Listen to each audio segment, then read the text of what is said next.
Inside this building behind me are some of the finest mines in the entire country, and they're busy making, of all things, ice cream. But these scientists are also keen amateur archaeologists with another passion. And it's over there. It's this field, because this is no ordinary field. It's full of all this stuff. Lots of 2,000-year-old bits of Roman brick, tile and masonry. And look at all this lot. We've got brooches, rings, a pin, belt buckle, lovely piece of Roman gold. Clearly, whoever lived here was very important and wealthy. But who was it? Well, this time, we've got a whole week to find out. Only joking, as usual, 3 days.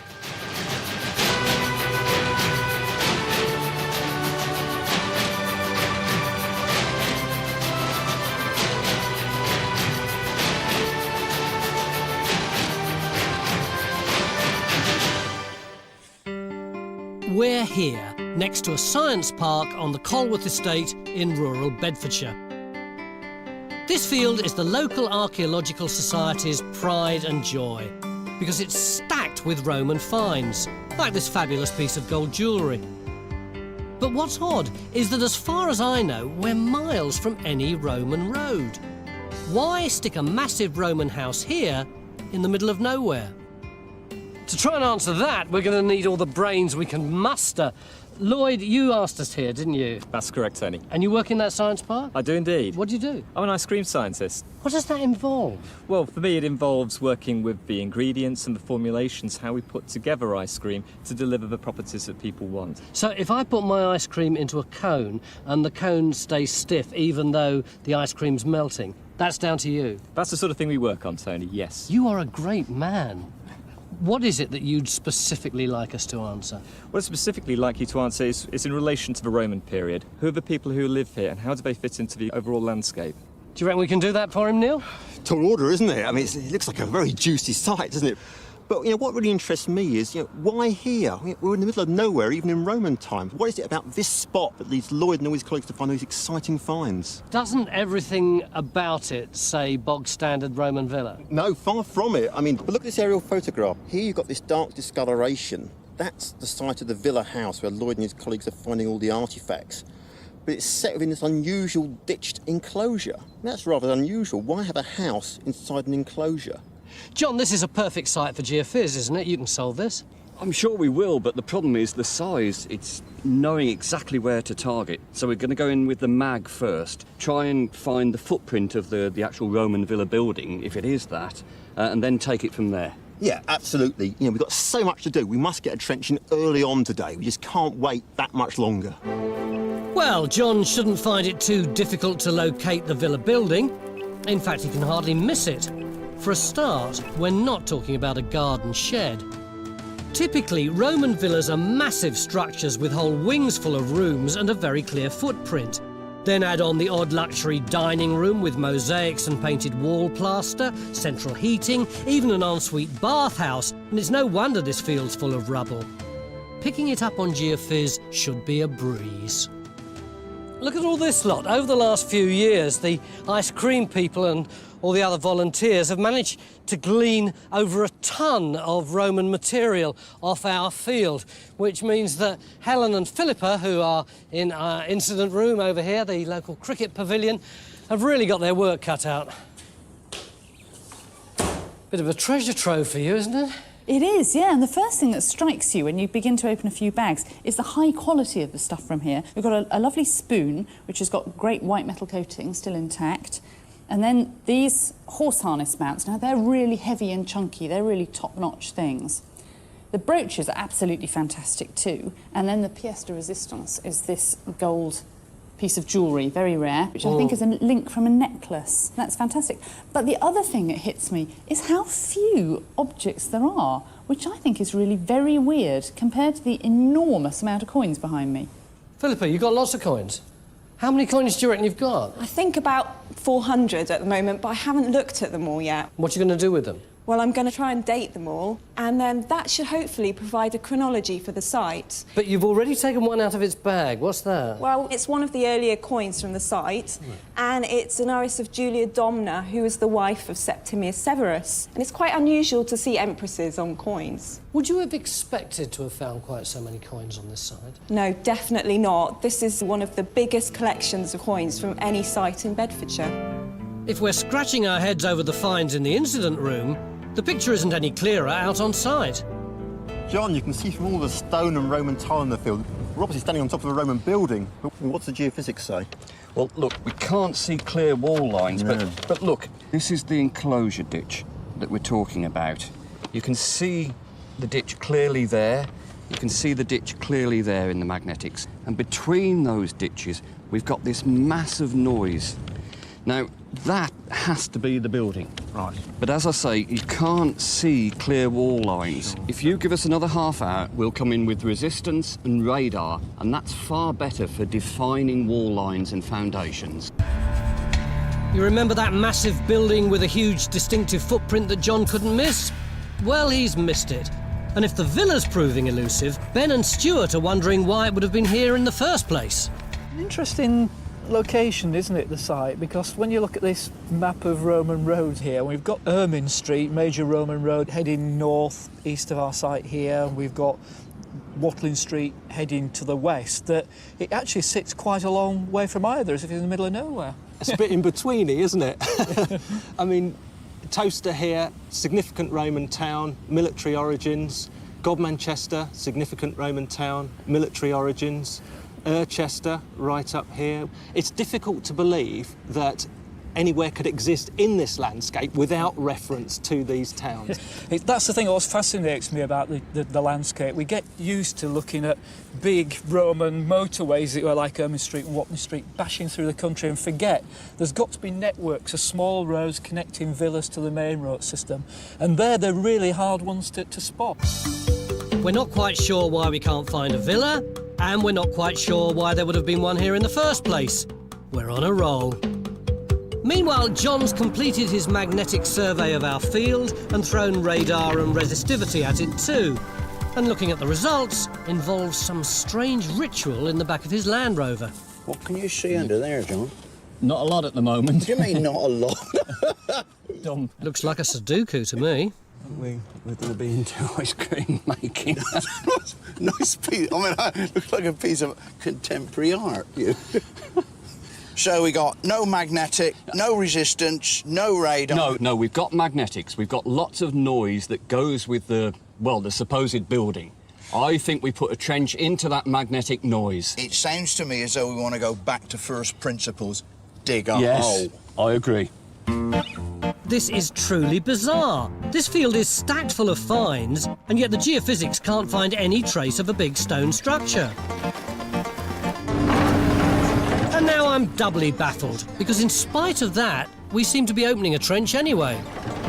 This is, for us, a test pit, really. So I think once we take this first one a bit steady... It almost looks like sort of cobbling. You think it's sort of almost like cobbled surface or something? It's damned hard, I know that. I mean, is that the line of the building supposed to be? Not far off. It's lunchtime on day one, and we've opened our first trench here in the middle of our site. This has got to be the most closely observed bit of field we've ever looked at on Time Team. We've had magnetometry on it, we've had resistivity, radar, and none of them seem to me to have come up with anything at all. So what do? We put in a trench anyway, and not just any old trench, a really, really long one. John, why have you put a trench in here? Desperation, panic, boredom? No, not at all.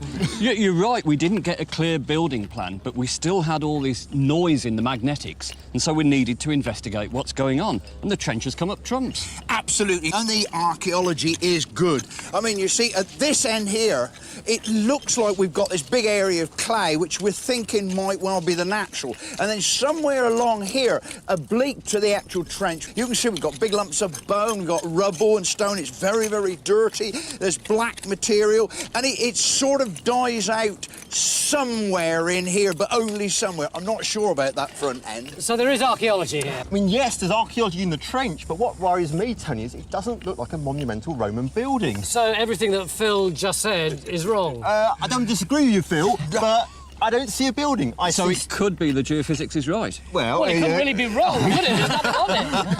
The main thing is whether or not there's a building there or not. We can see on the surface there is a spread of material. John has picked up some noise on the geophysics. What we've got to do is resolve what that really means. We've got loads of people. They're virtually falling over each other. So what we do is dig another trench over there. Excuse me, we've got a very long trench here, so what do we need to do? Put in another trench. Why? No, The logic totally escaped. No, look. We've talked about the noise on the magnetics in the middle here. But if you remember, it's set within this ditched enclosure that extends all the way around the site. Now, the ditches show really well in the magnetics, and you can see at that point there an end to the ditch. So we need to get some dating out and see how it relates to what's here. This is madness. We may have a Roman villa, we might have a Roman settlement. So, what do? We found a ditch. Hooray, hooray, let's dig the ditch. It's a good ditch, Tony. And what we know is the building isn't over there. It doesn't seem to be there, so it must be somewhere between the two. Now, I'm not panicking. I really am not panicking. But if it comes to it, we'll open another trench through here later on today. He's panicking. He's panicking. He's definitely panicking. Oh, there's something between there and there. Great, that's time to... That doesn't show on the geophysics either. Total mayhem. I thought we were here to dig a Roman villa, but instead we put in our first trench to investigate the noise on John's geophysics. And now we're opening a second trench to find the end of a ditch. Brilliant. And if that doesn't work, Neil's already thinking he may need to open a third trench between the other two. Genius. Well done, lads. Though he might not need to, because back in trench 1, I think we've just got lucky. Yeah, I mean, it's one big roof tile, but it's absolutely fresh. I mean, this material has not been broken up by the plough. But that ain't, look. No, and that's box flue, isn't it? That's your hypercoast, isn't it? Yeah. Well, it's pretty clear. We've got some really big roof tile. We've got underfloor heating system. Yeah. You know, we've obviously got a major Roman house here. Well, if we hadn't found something in a 10-metre long bit of trench, we'd have been in serious trouble. So, while the search for our grand Roman villa continues, over in trench 2, Bridge is digging the exciting ditch that runs round our site. What have you got? There's particularly these three bits of iron here, and they look suspicious to me like hobnails from the bottom of boots. Yeah, you're right. They've got that curved over surface on the head, haven't they, that would stick out from the leather. But also found with them is all these little bits of bone. Now, Yeah. And in fact, we've still got some in situ here with little bits of charcoal and burning and that kind of thing around here. Fantastic. Well, it could be a burial, couldn't it? Given we've got some hobnail boots, Yeah. and I'm not saying that 3 hobnails make a boot, But they are a classic thing to find in a Roman burial, aren't they? they are.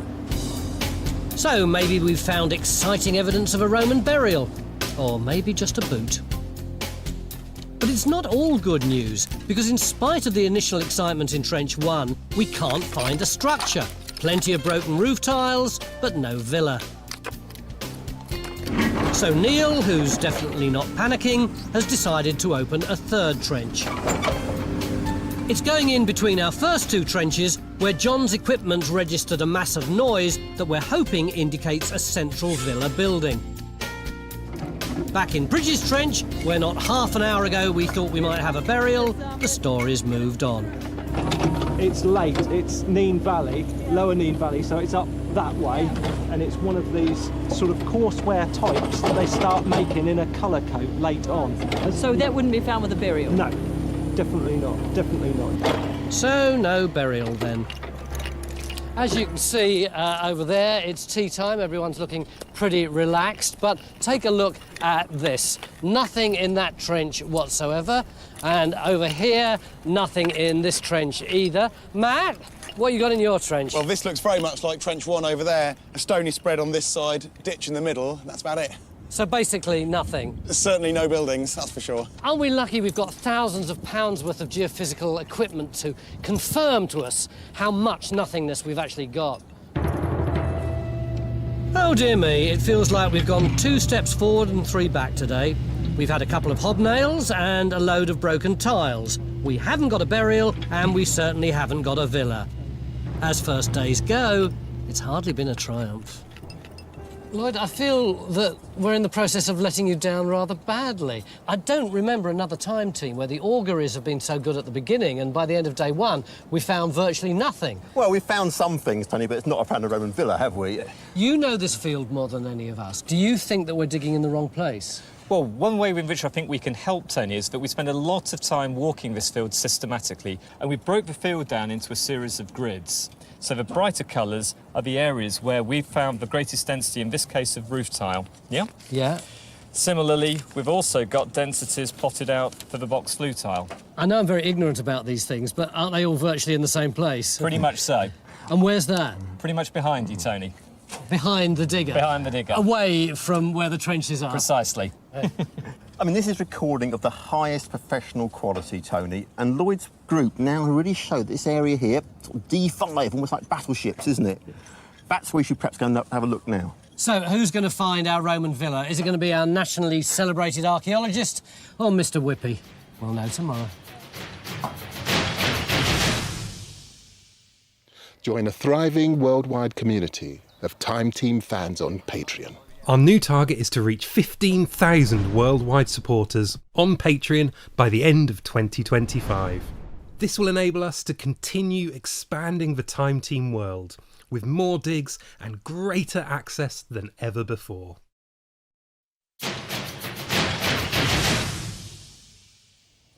Beginning of day two here at Colworth Park in Bedfordshire, where we're looking for some kind of Roman villa. Yesterday we put in 3 trenches. We put in one along there, one around here and a third there, and we found virtually nothing. But then a local enthusiast, Lloyd, who was the guy who brought us here in the first place, came up with another idea.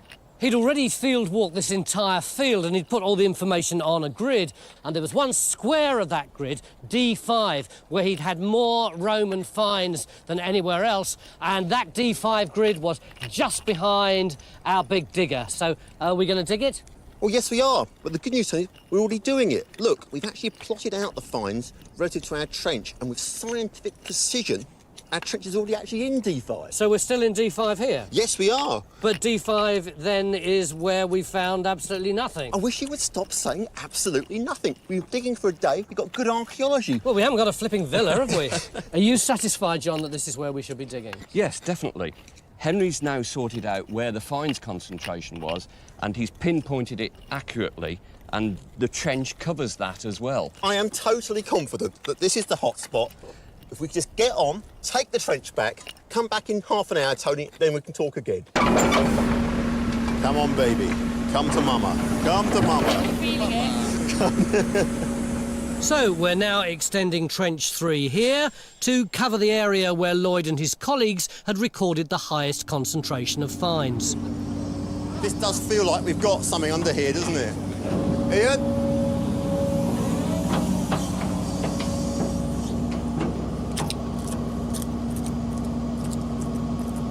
Oh, look at all this burning. Oh.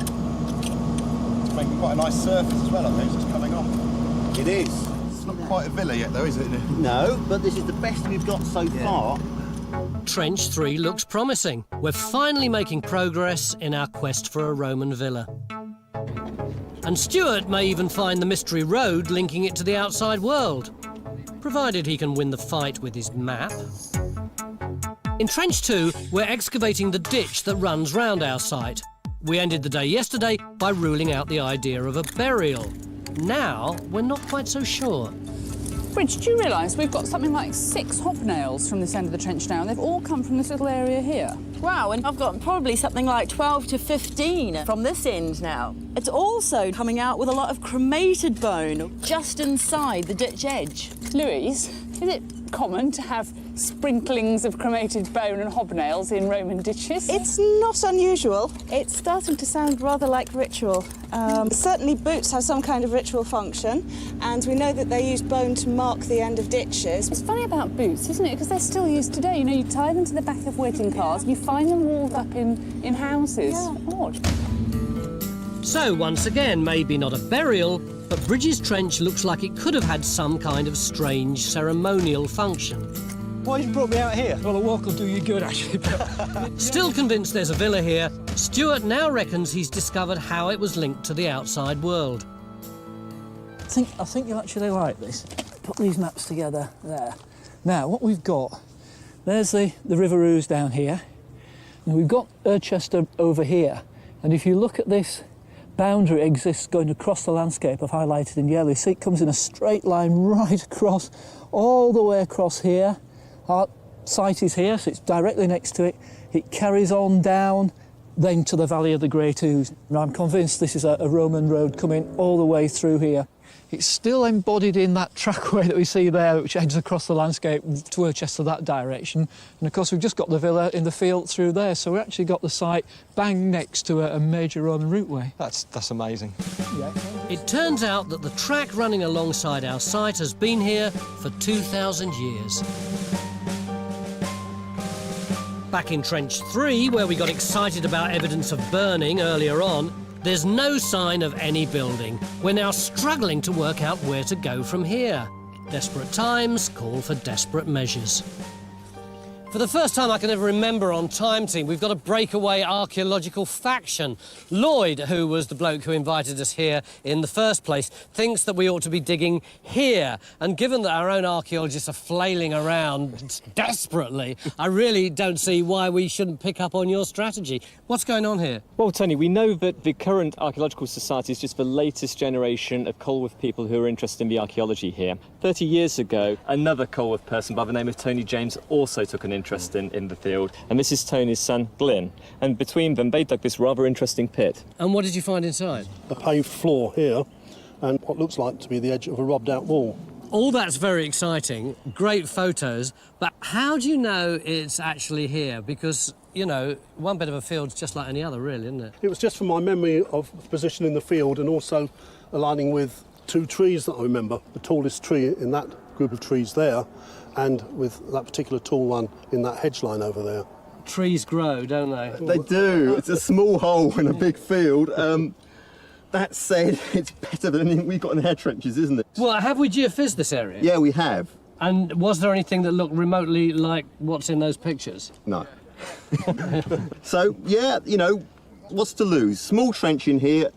If we can find this, I mean, how this relates to what we've got over there, I haven't got the faintest idea at the moment, but I'll give it a go. We don't usually panic this much until day 3. I do sense a whiff of crisis.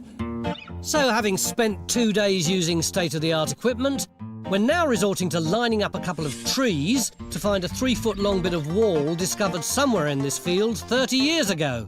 Not that we're clutching at straws. In goes Trench 4. Look like we're at the top of something, don't we? Yeah. I mean, it's a very different sort of soil here, John, from in the other trench. I mean, it's very... Well, I think it could be a big pit here. Very silty. Tony, look what's just come off the spoil tip. Oh, is this a Roman coin? Yeah, lovely little Roman coin. Back in Trench 1, there's been a small breakthrough. The crucial thing is that it's the first coin that we've had from this particular trench, or from the area of this trench, so that is the first datable evidence that we've got for this area. Shall I whip it up to Philippa? Not without I give it a number. All right, go on then. OK. The tide could be starting to turn, because back in Trench 4, it looks like we may have the first signs of Glyn's wall. Don't tell me the ice cream man was right. Can we get that photograph back? That's the one. You see how you've got this really big slab surface? I mean, this, you just compare that. I'm not saying it's exactly the same stone, but it doesn't look dissimilar, does it? Well, they're both stone. Glyn, how does these look compared to what you remember? It's very similar to the floor that I found in my test pit, so I think you're fairly close. Just a skim, please.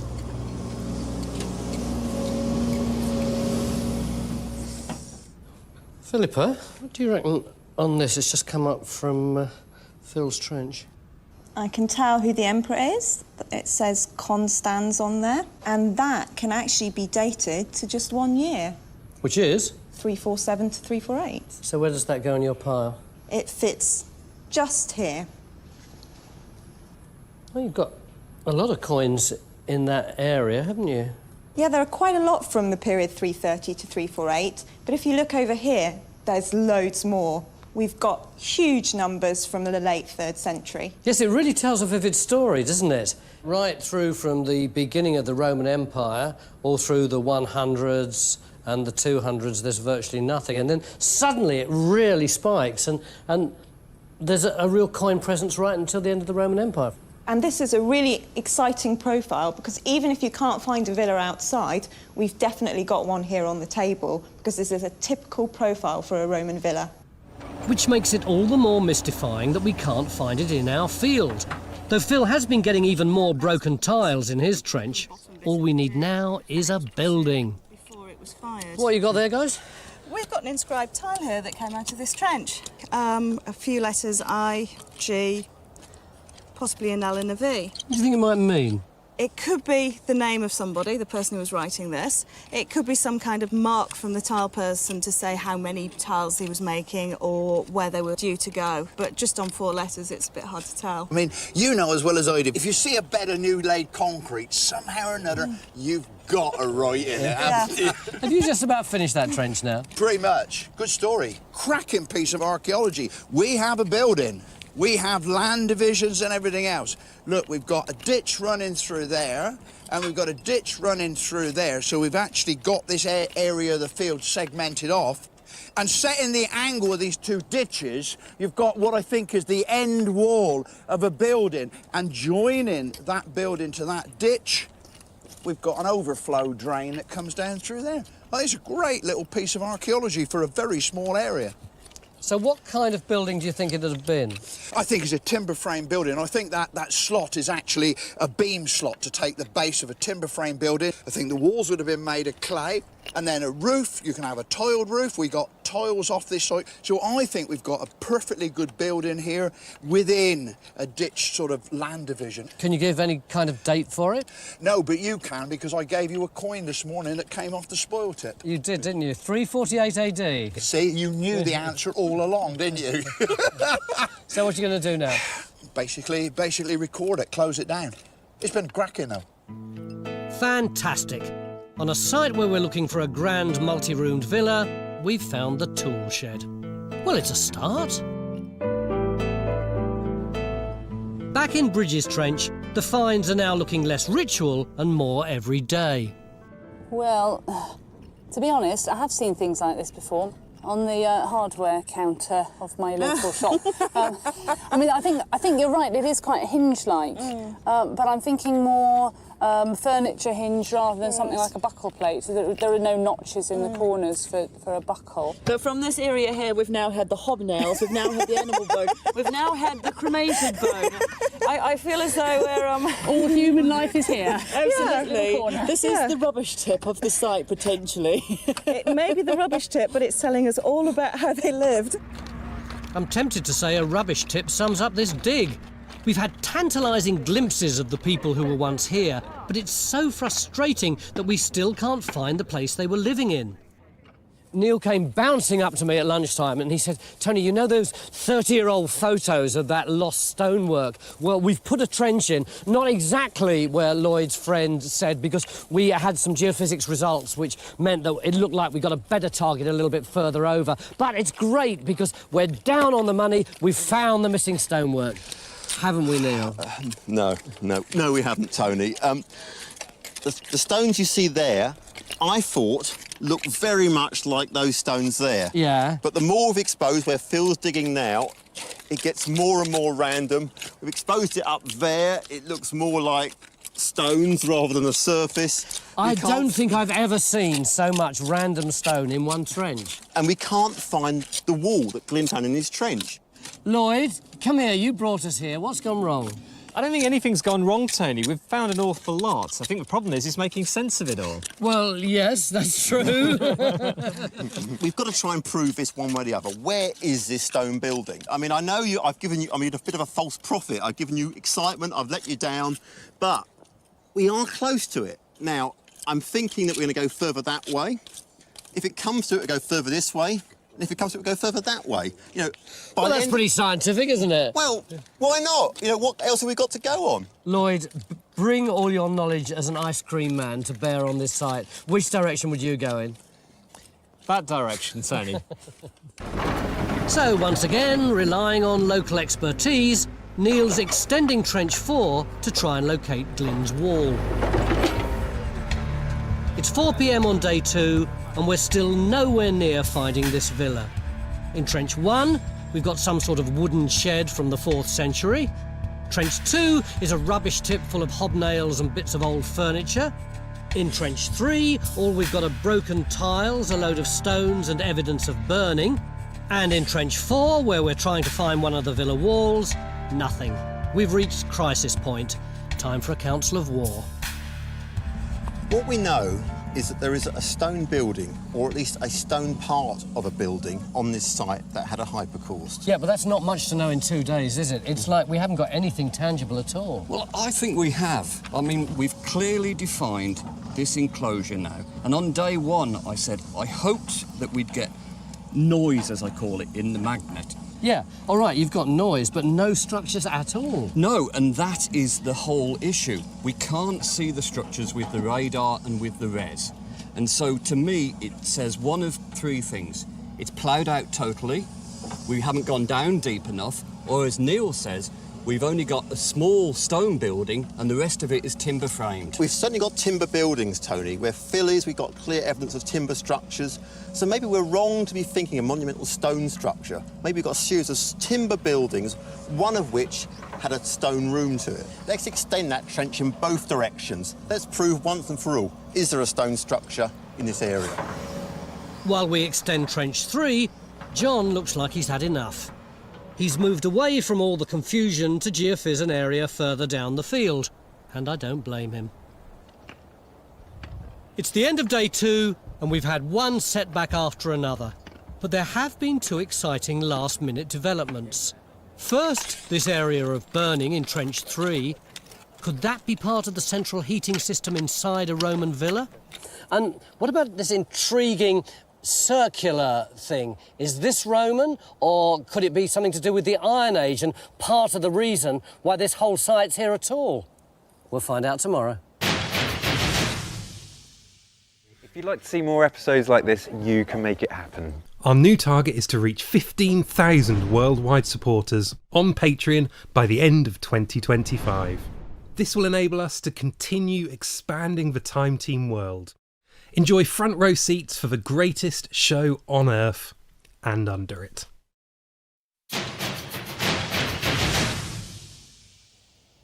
Beginning of day 3 of our really frustrating search for a Roman villa here in Bedford. And if things weren't difficult enough, half of us have now gone down with hay fever. But last night, Neil showed us 2 little glimmers of hope.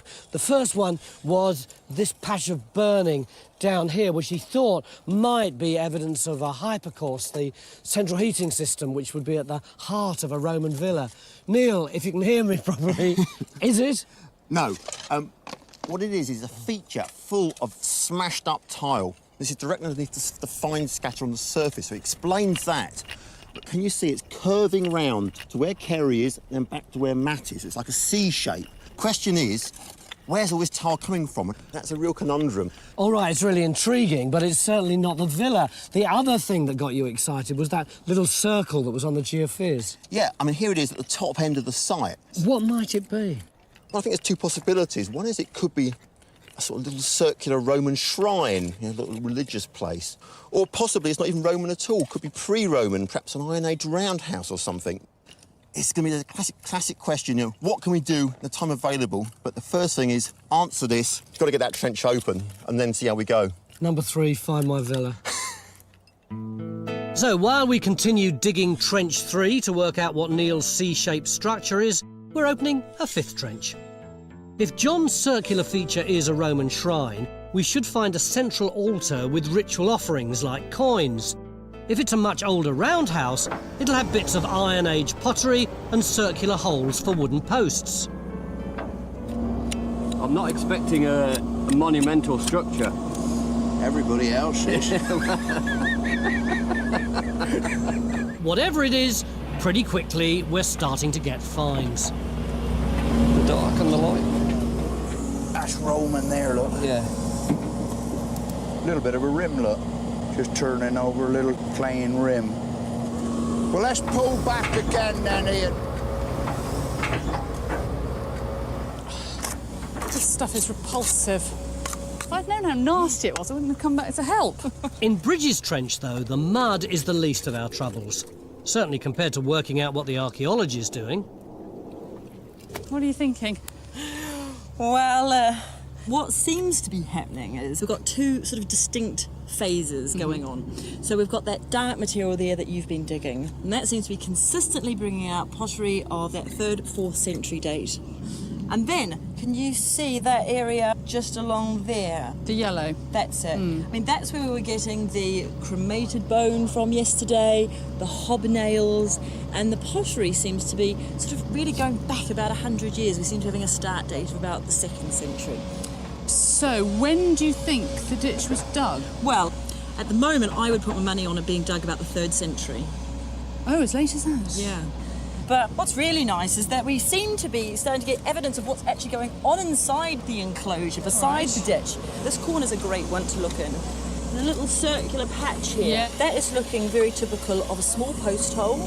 So you're thinking wooden structures? Well, that would be typical of wooden structures, small structures, something that could be associated with small settlement or something to do with industry and outbuildings. Bridges Trench sums up this dig. On day one, it looked like a burial, then it wasn't. Yesterday, it changed to a rubbish tip. And now she's got wooden workshops. And this is the same field where all the evidence told us we should be finding a huge Roman villa. Back over in Matt's trench, the signs are looking, dare I say it, promising. They've done a good job cleaning up around this area of burning, haven't they? They have. Come up very clearly now. I think you can see where the tiles are, coming around in an arc from where Matt is, coming out here, comes around here, I think it ends there, back up in a straight line there, and then back round. And do you know what I think, Tony? This looks to me like a classic tile kiln, a place where they're actually making the tiles, with Matt in where the fire is, the hot gases coming round, and a floor on the top, and all your tiles piled up above it. So rather than having a villa, we might actually have a factory. I mean, that'd be ironic, wouldn't it? Yeah. But Matt, how's it looking in there? Well, if it's a kiln, it's a very well-made kiln. I mean, look at that stonework. Oh, yeah. Does that look familiar to you? It's very similar construction, isn't it? Yeah, we've got 3 courses of nicely faced stones there. They're coming down, and you've got a corner as well coming back. These are the photos that were taken 30 years ago? Yes. It could be the stoke hole, but I mean, it doesn't look very burnt to me. No. The problem I've got is the magnetic responses don't say kiln. Really? They're not strong enough. There's clearly a lot of burning going on, and that's reflected by the magnetism. Could we not be looking at an apsidal end of a building that's been robbed out and filled in with tile? When you say an apsidal end, that's the little bubbly bit at the end of a Roman villa? Absolutely. And I wonder, could that be the corner of the building? After having been frustrated for 2 days, at least I'm vaguely excited. Now we've got something that looks like a wall. This is a bit more like it. Neil thinks we've got a flue leading into a kiln used to fire terracotta tiles, while John thinks we've got the curbed end of a villa building. So we still don't know what we've got. There's only one way to find out who's right. Extend the trench. Well, it's under there somewhere. Oh, there's a good edge here, John. There is a good edge there. What it's an edge of. That's fine, Ian. Fine. Look, I'm not disputing the fact we're looking at something industrial, small scale and so on, but we've not got an intact, fired structure. No, that's true. I mean, it's strange why this is not scorched, isn't it, these stones? I mean, that is hard to explain. You got something nice? Fabulous. Hey, my goodness. Yeah, it looks like a jet ring. Oh, wow. We'd been thinking Bridges Trench was on the site of the local Roman car boot sale, but now it looks more like the Antiques Roadshow. It's got that kind of like a fake gemstone on it. I was thinking, what date? Those rings that have the gemstones that are flush with the surface, people say 1st, 2nd century, but sticking up proud like this, I'm not sure. I think I need to see it clean. But whatever date it is, we love it. I know. As girls, we love our jewellery, don't And we? it would definitely be anyone's family heirloom, wouldn't it? It would. Meanwhile, there's fantastic news over in Phil's trench. He thinks he's found a large building with exciting signs of the people who once lived inside it. There's just one problem. It's pre-Roman. We think it might be a roundhouse. Okay. So what we've done is we've put a trench across there. Where Tracy is here, you can see there's this big black blob that's far stronger on this side, and that is confirmed. You can see it's a lot darker here. Yeah. So now we're coming into where we think the middle of the roundhouse would be. This darkness here is the debris of the occupation, and as you get to the other end of the roundhouse, you can see that the ditch is there, but it's far less clear. Look, you can just see it faintly coming up there, and that's confirmed on the geophysics. It's nowhere near as strong. Now, we have started to get finds. OK. Now, this sort of stuff here, I don't have any problem with. That's bulk standard Roman, as far as I know. Yeah, happy with that. I mean, these are little fine drinking vessels. That's probably a little cup or a beaker, something like that. We're well into the Roman with those. Now, the stuff that I was more interested in, which we're starting to get, is what's this stuff? Oh, right. The contrast is huge, isn't it? This, it's a little bit grotty, isn't it, to tell the truth? Do you know, I think you're in the Iron Age with this stuff. Yes! I think you're well in the Iron Age. Brilliant! It's nasty, but in this context, if you're looking for a roundhouse, I mean, this is the kind of stuff that you're after. It is not nasty, it is gem material. Beautiful! Yes, terrific. It's just a shame we can't find the one building we came here for. And the fact that we've opened yet another trench doesn't exactly inspire me with confidence. It's gone in next door to Trench 3, where Neil and John were arguing over whether they had a kiln or our missing villa building. So which is it? It's looking more like a building now, Tony, for one simple reason. Those stones where Matt's digging, they're not burnt at all. Now, if this was the firebox of a kiln, there'd be really intense heat, they'd be scorched red. No evidence of burning whatsoever. So maybe what we've got, Tony, is like you said, a little apsidal bubble end, comes out, steps out where Mac's hand is. Now, look, come back this way. Yeah. In this new trench, we've now got this really fine mortar floor, which Helen's been exposing. Yeah. And then we've got, look, artefacts. Samian wine cup. Hardly seen that at all on this site. So that would be something that someone with fairly high status would drink out of, wouldn't it? Yeah, this is where people are living, not just working, they're actually living. Keep coming back. Oh, we've got a wall, haven't we? Well, I hope so. Got a very clear edge across here. Lots of infill. If we're lucky, get some of this out. Rob a trench, back wall the house, and then look what we've got here. This really nice, very fine little glass wine goblet. Again, late Roman, quite high status, unlike anything else we've seen on the site so far. So it looks more likely it could be a villa. It does, but give me another hour. We've only got 2 left. So finally, we've decided there's a curving wall of a building in Matt's trench, and next door, in the new trench we've just opened, there's a mortared floor and the back wall of what we think is a high-status room. Well, it's starting to look like a villa, just not with the fancy mosaics and wall plaster we'd expected. The lustre, sort of the shine, is incredible on this ring. It's just so beautiful. Over in the finds tent, the girls are being, well, a bit girly. What type of person would have owned it? That kind of jet ring was only worn by women, and only by women in Britain. For one thing, it would have been saying she was a woman of some means, but also it would have been saying, or seems to have been saying, she was a woman of childbearing age. Right. Because they seem, from burials, only to be found with women within that age group. So this would be a real display of her status and also what role she's playing in the society that she's living. Do you know what? If it wasn't so fragile, I think I'd be tempted to wear it. Despite the chaos everywhere else, Phil can at least confirm the story in Trench 5. We are now standing in the middle of an Iron Age roundhouse. And it extends from where Tracy is. I mean, she's pretty much on the wall line, about 4 metres radius, going round there and then back in front of where Mike is. Now, have a look at the section here. You see these cobbled surface here? Those are actually stones that have been laid down to actually make the floor of the roundhouse. This is the surface on which the Iron Age people would have walked. So how does all this relate to our Roman stuff? We've actually got continuity. People living on the same site for literally hundreds, if not thousands of years. The first people that came here were the Iron Age people. And they would have had the chance to put their fields in, their droveways, and they would have actually had a whole landscape here, which the Romans would then have adapted when they built their houses here. Houses? What do you mean houses? A couple of rooms maybe, but that's about it. It's 5 o'clock on our final day, and for some reason we seem to be extending Trench 4, where yesterday we'd failed to find Glyn's wall. Neil and Ben are looking anxious. Oh, you know, there's certainly material coming through here. What are you doing over here? Last minute, 5 to midnight hunch. I just wondered whether this yellow bonded material here is the same as the core of the wall that Matt's been finding. And if it is, then, you know, this is a much bigger building than we've perhaps been thinking of so far. The key to it, as well as the facing stones, is this clay.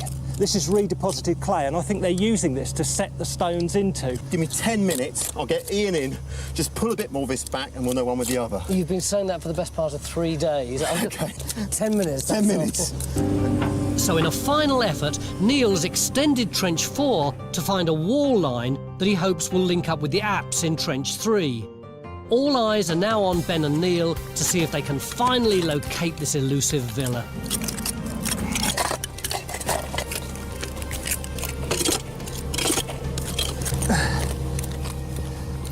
OK.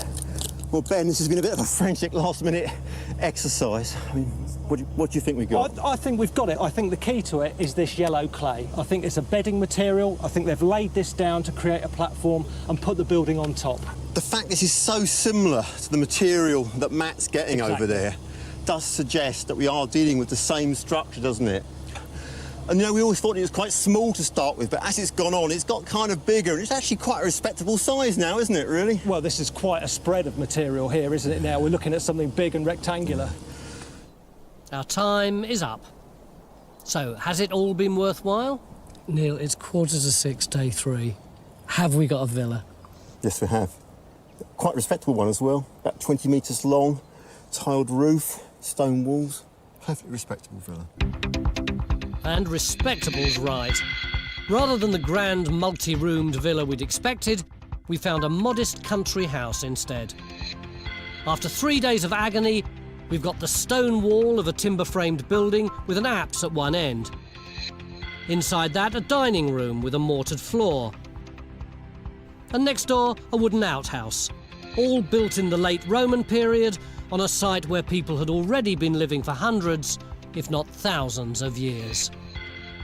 Lloyd, it's been such a helter-skelter, hasn't it? I bet you thought we'd just come in, dig some stuff up and dust it off for you.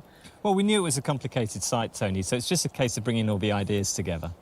Helen, we've had so many smart archaeologists around, and yet the amount of time it took to evaluate what was here was enormous. I know, it seems to have gone at breakneck speed today, but I think what it's reminded us is how difficult it is to reconcile topsoil archaeology, topsoil finds, with what's underneath. Lloyd, as a final present for you to play with after we've left, John's still been beavering away, doing his geophys, and he's just turned up, look, some more Roman buildings here. That's marvellous, Tony. Thank you very much. But do us a favour, don't ask us to come back and dig it for you.